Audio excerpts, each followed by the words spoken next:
신바람 사연 아파트. 오늘의 사연 시작하겠습니다. 안녕하세요. 이렇게 글을 적으면서도 정말 우라통이 터져 미칠 것만 같습니다. 어려운 형편에도 열심히 노력해온 20년 결혼 생활이 말 그대로 하루아침에 물거품이 되게 생겼거든요. 장남이 최고라고 여기던 시어머니도 장남인 아주버님도 모두 문제지만 사실 가장 큰 문제는 다른 사람이 아니고 저희 남편이에요. 그렇다 보니 어디 가서 푸념도 못하겠고 더더욱이 미치고 팔짝 뛸 노릇이네요. 남편과는 1년에 연애 후 결혼을 했습니다. 중매로 팔려나가듯 결혼하는 것보다야 연애 결혼이 훨씬 낫다고 생각했죠. 다른 것보다 남편의 착한 심성 하나가 참 마음에 들었어요. 세심한 배려와 양보가 몸에 배어있는 게 참 가정교육을 잘 받은 사람이구나 싶었습니다. 그런데 살아보니까 그게 가정교육을 잘 받아서 몸에 배어버린 습관이 아니었네요. 그리고 사람이 자기 속 못 챙기고 양보만 하고 있으니 그건 그거대로 답답해서 죽을 뻔했습니다.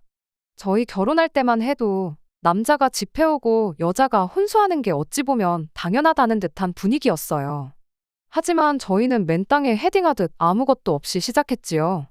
연애하는 동안 남편이 금전적으로 허덕이고 있다는 느낌은 없지 않아 있었지만 저희 집 또한 넉넉한 형편이 아니었다 보니 그 부분에 대해서는 크게 신경 쓰지도 않았고 문제 삼지도 않았습니다. 아직도 시댁에 처음 인사드리러 갔을 때가 마치 어제 일처럼 선명하게 기억이 납니다. 시어머니고 시아버지고 처음부터 저를 탐탁치 않아 하는 눈치였어요. 아들이 결혼할 사람을 인사시키는데 어떻게 그렇게 차가운 눈빛으로 사람을 쳐다볼 수 있는지 싶었습니다. 게다가 저희한테 했던 첫마디가 결혼을 한다고 한들 당신들 주머니에서 너희들한테 땡전 한 푼 도와줄 일은 없으니까 그렇게 알라고 시작부터 못을 박았고요. 말씀드렸다시피 저희 집도 형편이 넉넉한 편은 아니었거든요. 시댁 또한 그렇게 여유 있어 보이는 환경은 아니었기에 이렇게 된 마당에 그냥 남편과 둘이서 힘으로만 결혼을 하기로 정했지요. 월급을 많이 받는 편은 아니었으나 둘 다 직장이 있었다 보니 어떻게든 되겠지 싶은 생각이었습니다. 그런데 며칠이 더 지나서 남편이 사실 자기한테는 모아놓은 돈이 하나도 없다는 사실을 말해왔어요. 그리고 그때 왜 남편이 이날이 때껏 모아놓은 돈이 단돈 100원도 없었는지, 그리고 처음 인사드리러 갔을 때 시부모님이 저를 두고 그런 반응을 보였는지 그 이유를 알게 되었습니다. 처음에는 그저 당신 아들에 비하면 제가 한참 모자란다거나 저희 집이 형편이 어렵다는 이유로 결혼을 반대하는 줄로만 알았거든요. 그런데 그게 아니었어요. 남편 때문에 그랬던 건 맞았지만 이유는 전혀 달랐습니다. 당시 남편이 벌어가지고 오는 돈이 곧 시댁의 생활비나 마찬가지였던 상황이었던 거예요. 시모 입장에서는 난데없이 어디서 굴러들어온 제가 집에 기둥을 뽑아가는 그런 느낌이었던 거죠. 결혼 비용이고 뭐고 싹 다 아무것도 해줄 생각 없다고 못을 박았던 것이 사실은 집안 형편상 진짜 아무것도 못 해준다는 이유도 있었지만 집안 기둥 뽑아가지 못하게 제가 제 발로 떨어져 나가게 만들려고 그랬던 이유도 있었던 겁니다. 아마 어머니가 우리 결혼을 반대하는 데에는 그 이유가 가장 크지 않겠냐고 말을 하더라고요. 그런데 뭔가 이상하다는 생각이 들었습니다. 남편 위로 형이 한 명 있는 건 연애하면서도 알고 있었어요. 이따금씩 형님은 나랑 다르게 공부도 잘해서 인류대학을 나왔다느니 하는 이야기를 몇 번 했었거든요. 보통 집안 생활비를 책임진다 하면 당연히 장남이 그것도 집안 지원 받아서 인류대학까지 졸업한 아주버님이 하는 게 맞는 거 보통 아닌가 싶었죠. 그런데 어찌하여 둘째인데다가 집안 지원도 하나 못 받아 대학 문턱도 못 밟아본 남편이 시댁에서 기둥 노릇을 하고 있는지 싶었습니다. 숨길 이유도 없다고 생각한 건지 남편은 바로 자초지종을 이야기해줬어요. 아주버님은 대학 나온 뒤로 창업을 위해서 또 이것저것 배우고 다니고 있다고요. 말인즉슨 졸업 이후로 직장은 따로 없다는 소리나 마찬가지였죠. 집안 분위기가 장남을 최고로 여기는 집이었다는 건 말할 것도 없고 말이죠. 시댁이 지금도 여유로운 편은 아니지만 예전에는 상황이 더 안 좋았다고 하더라고요. 그래도 장남이라고 집안의 모든 자원은 어려서부터 첫째인 아주버님 차지였답니다. 남편이 부모님 돈으로 배운 게 딱 하나 있는데 그건 운전면허였다고 해요. 고등학교 졸업하고 일자리 구하는데 운전면허가 있으면 선택의 폭이 넓어진다 하여 그것만큼은 도와주셨다고 해요. 아주버님은 사수 끝에 서울에 있는 대학교에 들어가게 되었고 바로 군대를 갔다고 하대요. 남편도 바로 군대에 가고 싶어 했으나 시댁에서는 아주버님이 서울에서 체류할 생활비와 학비를 조금이나마 모아둬야 한다는 이유로 반대했답니다. 그때 시부모님 지원으로 면허를 따게 되었다 하고요. 그때 처음 시작한 운전으로 평생을 먹고 살게 되었다는 게 조금 아이러니하기는 합니다. 아무튼 남편은 학교를 졸업하자마자 바로 사회생활을 시작하게 되었습니다. 버는 돈은 족족이 아주버님의 편안한 학교 생활을 위한 저금이 되었다 하고요. 워낙에 장남이 귀한 집이었다 보니 둘째인 남편이 번 돈이 전부 아주버님 주머니로 들어갔던 겁니다. 남편은 덤덤하게 이야기를 꺼냈지만 제3자인 저로서는 도무지 이해가 가지 않았습니다.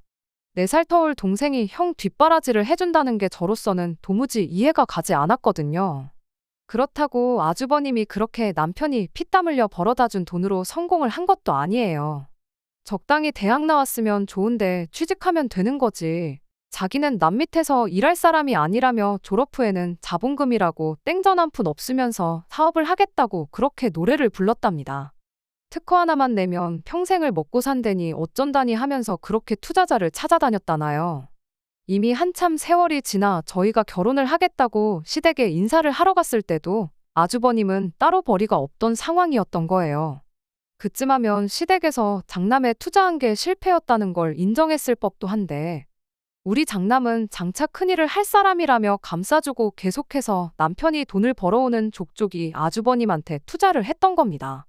그러니 남편이 저랑 결혼을 본격적으로 준비하기 시작했을 때 모아놓은 돈이 한 푼도 없었던 거고요. 당장 제가 모아놓은 돈 얼마가 전부긴 했는데 그렇다고 해서 엄청 대단한 액수도 아니었다 보니 이왕 이렇게 된 거 둘이 열심히 한번 살아보자고 했습니다. 하지만 다른 건 몰라도 결혼하고 나서도 시댁 기둥 노릇하고 사는 건 용납할 수 없다고 못을 박았어요. 나랑 결혼하고 싶으면 시댁에 더 이상 생활비를 주는 건 용납할 수 없다고 남편한테 확실하게 말을 했습니다. 남편은 대답을 회피하는 느낌이긴 했지만 결국엔 그렇게 하겠다고 했고요. 주변에서는 이런 남편과 결혼하겠다고 드는 제가 이해가 가지 않는다는 눈치였습니다. 그때는 몰랐는데 지금 시간을 돌려서 과거로 돌아갈 수만 있다면 저부터가 저를 말렸을 것 같아요. 하지만 그때는 남편에게 갖고 있는 신뢰가 컸어요. 제 앞에서 싫은 티를 내긴 했지만 결국엔 시댁에다가 자기가 결혼하고 나면 더 이상 그 어떤 금전적인 지원을 해줄 수 없다는 말도 단호하게 해냈고요. 당장은 조금 부족할지언정 책임감 있고 심성 고운 이 사람, 할 때는 하는 이 사람하고 함께라면 앞으로 행복하게 살 수 있을 거라는 생각을 갖게 되었죠. 물론 그 때문에 시댁에서는 저희의 결혼을 더더욱 거세게 반대하기 시작했어요. 그때 남편이 좀 충격을 받은 듯 싶었습니다. 자기가 장래 희망이 따로 없었다 보니 평생 아주버님하고 차별받으며 살아온 걸 가지고 시부모님을 원망했던 적이 단 한 번도 없었답니다. 그리고 그 이후로 그때까지 형을 위해 가족을 위해서 라는 명목하에 죽어라 일하고 그동안 번 돈도 다 갖다 바쳤는데 가족들은 당장 돈 몇 푼 때문에 결혼을 반대하고 있으니 가족들은 자기 행복보다 자기가 벌어오는 얼마 안 되는 돈이 더 중요한 사람들처럼 보였다고 하대요. 그걸 이제서야 알았느냐고 한마디 해주고 싶었지만 아무 말 안 했어요. 남편 스스로가 뒤늦게나마 그 사실을 알았다는 게 다행이라 생각했죠. 남편이 가족들과 등지게 된 것이 심적으로 힘들어 보이긴 했지만 얼마 지나지 않아서 이내 정신을 차렸어요. 어쨌든 일이 이미 이렇게 돼버린 거 한편으로는 홀가분하다는 시기였거든요. 혼주석에 부모님도 없이 결혼하게 생겨서 미안하다. 한참 이런 이야기 나누고 있던 중에 난데없이 시어머니한테서 잠깐 좀 만나자는 연락을 받게 되었습니다. 나를 잡아 시댁에 방문했더니 웬일로 저희를 반겨줬어요. 뭐 대단한 건 아니지만 그날 시어머니한테 짜장면도 한 그릇 얻어먹었죠. 결혼을 반대할 때는 언제고 남편이 그래도 상관없다고 하니 저희들을 특별히 봐서 결혼을 허락해주겠다는 식으로 이야기를 하더라고요. 왜 자식이기는 부모 없다고 하지 않았느냐 곰곰이 생각해보니 어른인 당신들이 양보해주는 게 이치에 맞는 것 같았다 이런 식으로 말이죠.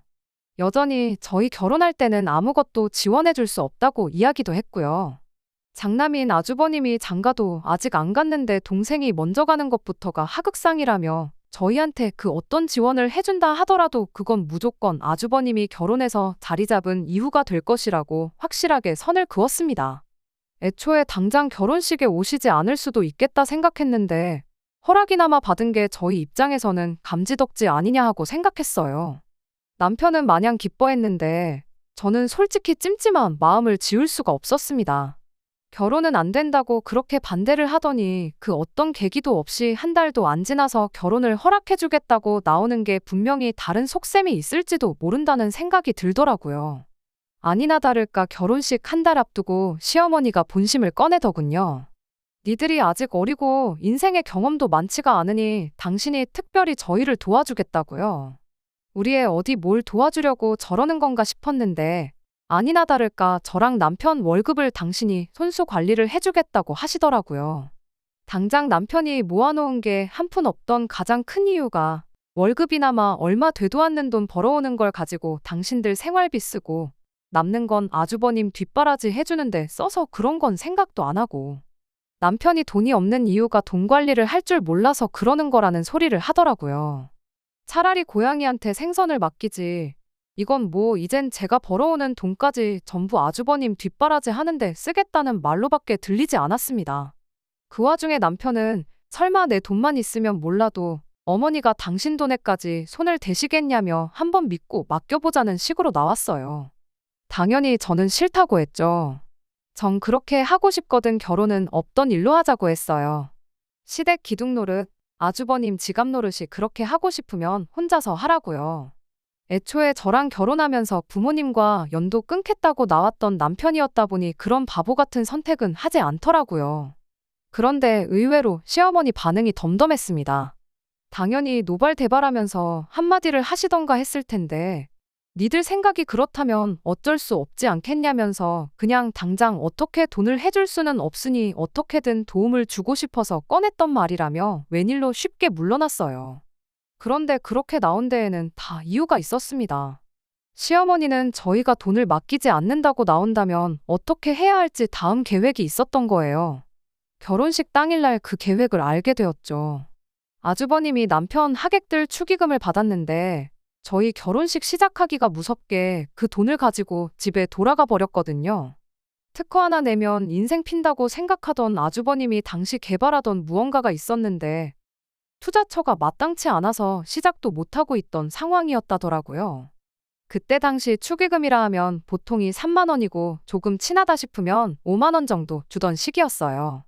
아주버님이 방명록도 같이 가지고 가버린 탓에 남편 하객들이 축의금으로 얼마나 줬는지 정확히는 몰랐지만 머릿수대로 대충 계산해보니 넉넉하게 계산하면 400에서 500 정도 되는 돈이었습니다. 단돈 500만 원 투자받을 곳도 없고 당장에 남편이 시댁에 생활비 지원을 끊었다고 해도 그 돈 보태줄 상황이 안 돼서 계획적으로 결혼하는 동생, 결혼하는 아들 축의금을 들고 날랐다니 정말 이 사람들이 가족은 맞는가 싶었어요.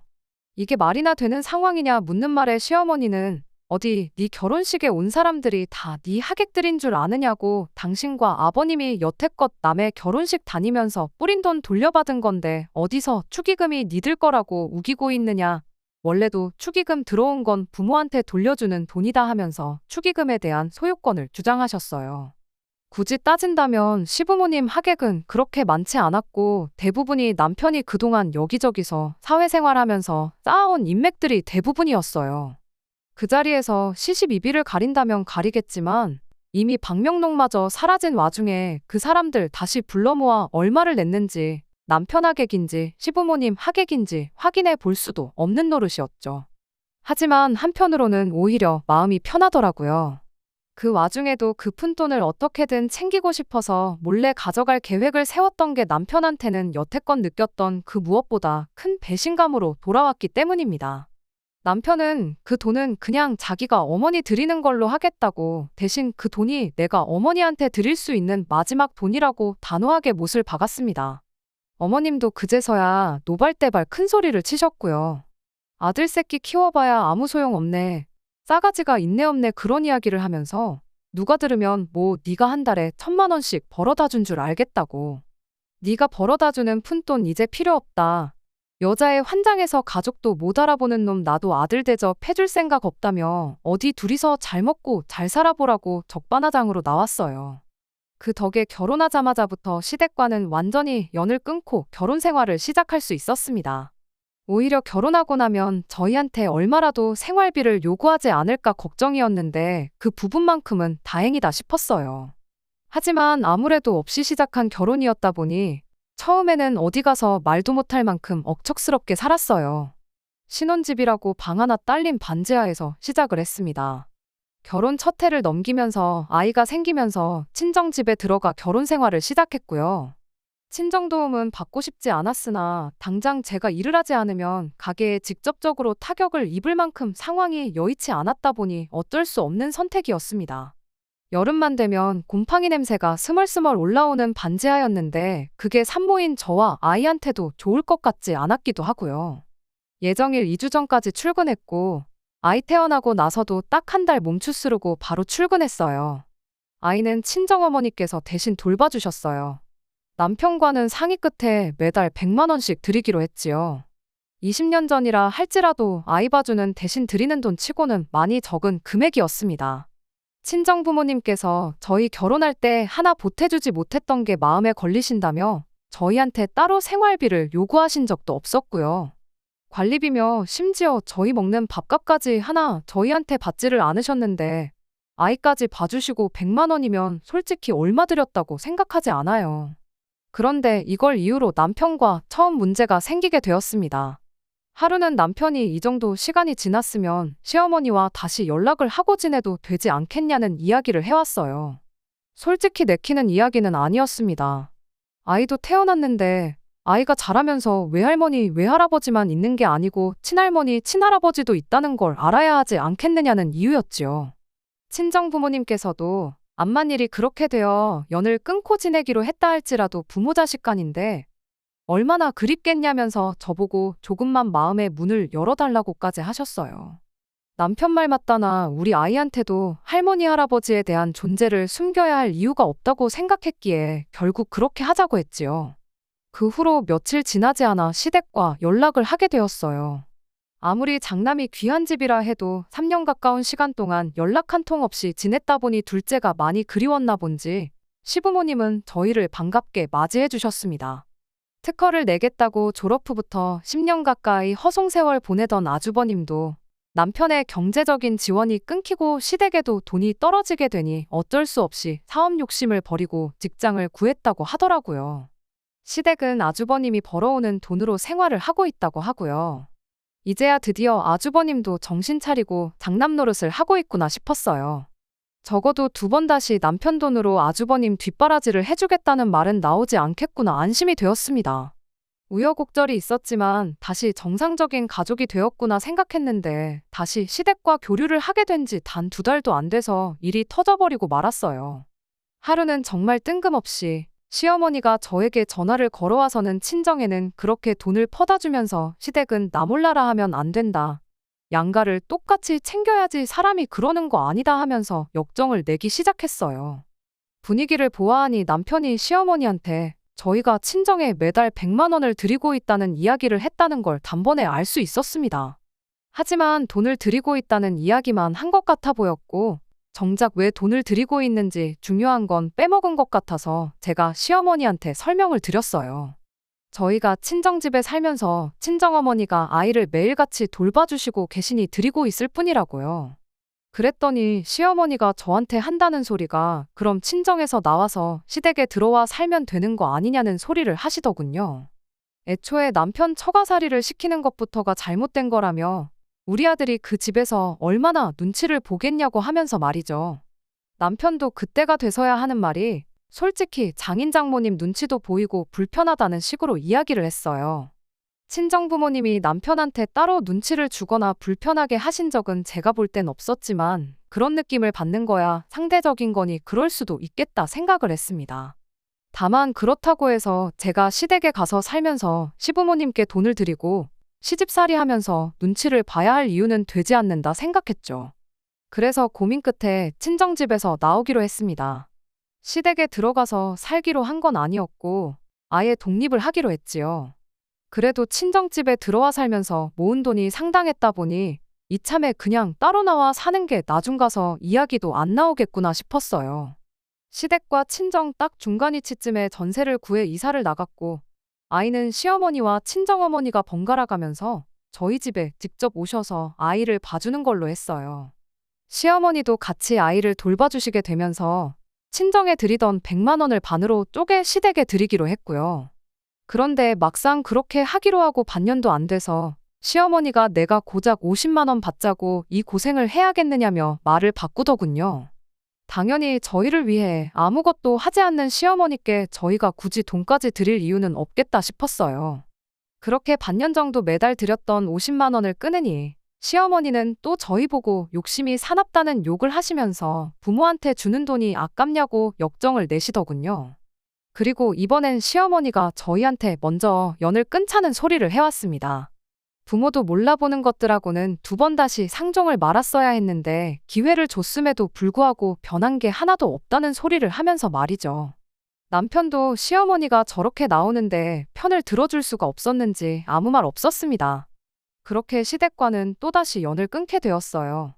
결국엔 굳이 저희 집까지 오며 가며 하면서 아이를 돌봐주셔야 했던 친정어머니만 더 힘들게 되셨지요. 세월이 흘러 아이가 어느 정도 크고부터는 친정어머니도 매일같이 고생하실 필요가 없어졌기에 그나마도 드리고 있던 돈을 끊었습니다. 남편이 또 어떻게 나올지 몰랐기도 싶었고 세월이 흐른 만큼 남편과 제 수입도 늘었던 만큼 당시 돈 모으는데 속도가 많이 붙었던 상황이었거든요. 그렇게 무일푼으로 시작한 결혼 생활 20년 만에 저희는 저희 이름으로 아파트 하나를 매매하게 되었어요. 저희 집이 생겼을 때 그간 열심히 살아온 모든 걸 보상받는 기분이었고 너무 행복했습니다. 인생에 있어서 큰 숙제를 끝낸 기분이었고 이제 저희 인생에 남은 건 우리 아이 대학 보내고 자리 잡을 때까지 도와주는 거 그리고 저희 노후 자금 모으는 일뿐이겠거니 싶었습니다. 그런데 남편한테는 남아있는 숙제가 그것 말고도 하나 더 있었다는 사실을 알게 되었네요. 20년 동안 악착같이 모았으면 됐지. 이제는 나도 내 가족을 챙기면서 살고 싶다며 매달 시댁에 200만 원씩은 드려야겠다는 소리를 해왔으니 말이죠. 당최 시부모님이 당신을 위해 해준 게 뭐가 있길래 그렇게 효도를 못해서 안달이냐고 저도 이번만큼은 그냥 넘어가지 않았어요. 아이 대학 공부는 어떻게 시킬 거며 우리 노후 자금은 또 어떻게 할 거냐 따졌더니 자기도 대학 안 나오고 이만큼 먹고 살지 않냐. 세상이 많이 변했다. 요즘 세상의 대학은 선택이지 필수가 아니라는 소리를 하더군요. 당신이 나랑 결혼 안 했으면 이만큼 돈이나 모았을 줄 아느냐. 그때부터 지금까지 시부모님이며 아주버님 지갑 노릇이나 하면서 살고 있었을 거다. 잔인하게 한마디 해줬습니다. 자꾸 그동안 못해온 자식돌이 찾지 말고 현실을 좀 보라는 취지였어요. 그런데 그 와중에 남편은 또 자기 가족들을 찾더라고요. 형님이 아직도 결혼도 안 하고 부모님 모시고 살고 있는 거 모르냐. 너랑 결혼 안 했어도 형님이 직장을 구해 알아서 장남 노릇을 했었을 거다 하면서요. 기껏 시댁 호구 노릇 탈출시켜줬더니 저한테 한다는 소리가 저런 말이라니. 정말 어이가 없어서 말도 안 나왔습니다. 남편한테는 나는 이제 와서 시댁에 다시 잘해주고 싶지도 않고 그렇게 큰 돈을 매달 퍼주고 싶은 생각도 없으니 당신 알아서 하라고 했습니다. 단지 우리 아이 미래를 대비해주기 위해 모으는 돈, 생활비 절반, 그리고 노후 자금으로 저축하는 돈 이렇게만 내라고 했어요. 나머지 당신 돈에 대해서는 1,000원짜리 한 장도 탐내지 않을 테니 시댁에 퍼주든 마음대로 하라고요. 아주버님이 부모님을 모셔야 한다는 책임감에 결혼을 안 했다고 생각하지는 않습니다. 지난 세월 동안 결혼할 상대가 생겼었다고 해도 저런 시부모를 모시고 평생을 살아야 한다는 걸 깨닫고 도망간 여자들이 한둘이 아닐 거라는 생각밖에 안 들어요. 철들 무렵부터 집에 퍼주는 걸 당연히 살았다 보니 뭐가 똥이고 뭐가 된장인지 구분도 못하는 사람을 여지껏 심성이 착한 사람이라고 착각한 제 잘못이기도 하겠지요. 평생을 아주버님한테 다 빼앗긴 거나 마찬가지인데 아무리 가족이 최고라고 한들 저렇게까지 하고 싶은 건가 싶네요. 20년 동안 부모와 소원하고 지낸 게 내 탓이라는 듯 생각하는 것 같은데 그럼 애초에 반대하는 결혼을 왜 한 건지 싶고 여지껏 열심히 살아온 게 물거품이 돼버린 것 같아 그저 요즘은 하루하루가 심란할 뿐입니다. 어떻게 남편한테 정신 차리라고 따끔하게 해줄 말 한마디 없을까요? 하기야, 제 말도 이렇게 안 듣는데 다른 사람 말이라고 들을까 싶기도 하네요. 20년 세월 열심히 살아온 날들 중 이렇게 후회되는 날은 또 처음이네요. 안녕하세요. 1년 만에 이렇게 다시 찾아뵙게 되었습니다. 남편이 시댁에 200씩 퍼주겠다는 말이 나오고 결국 3개월 뒤에 남편과 이혼을 하게 되었어요. 참으로 황당한 일이 아닐 수 없습니다. 남편이 하루는 시댁에 다녀오더니 저한테 달마다 200 주는 일은 없던 걸로 하겠다는 말을 꺼내왔었어요. 그렇게 퍼주고 싶다던 사람이 왜 갑자기 마음이 변한 걸까? 또 시댁에서 시부모님한테 대여서 온 건 아닐까 싶었는데 그게 아니고 저한테 거래를 하나 하자고 하더라고요. 알고 보니 자기 돈으로 200씩 주는 건 부담스러웠나 보더라고요. 그도 그럴게 생활비랑 저축하는 돈 저한테 보내주고 시댁에 200씩 퍼주게 되면 자기 손에 남아떨어지는 게 하나 없으니 그렇게 하기는 싫었던 거예요. 대신 저한테 말하길 집으로 대출을 받아서 1억을 일시불로 시댁에 주면 어떻겠냐고 하더라고요.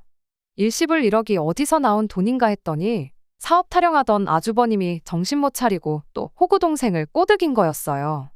그놈의 특허 타령은 20년이 지나서도 여전하더군요.